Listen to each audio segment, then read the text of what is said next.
Inaadya ng panahon para hindi masira ang plano ni Tanggol sa panunulot sa mga droga at magandang pagkakataon ito para sa kanilang lahat para makuha ang droga at mapunta ito sa kanilang mga kamay. Mukhang si Roberto naman ang pagbibintangan ni Mr. Con. Nagbigay ng hudyat sana itong si Tanggol sa kanyang mga kaibigan. Hindi niya inasahan na makita din niya ang CCTV na ang mga parak ay nakaabang na sa labas. Dali-daling nagsumbong itong si Tanggol sa kanyang ama.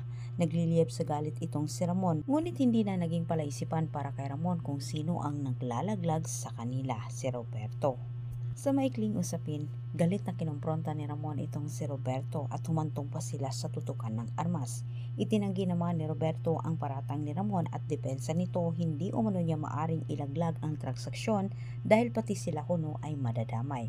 Ngunit mababaw na katwiran para kay Ramon ang mga depensa ni Roberto at Miguelito kahit nagbanta itong si Ramon na ubusin umano niya ang buong kirero. Harap-harapang sinabi ni Roberto ang pagsisisi niya sa hindi umano pagtiwalag kala Ramon dahil kapahamakan umano ang dala ni Ramon sa kanyang pamilya.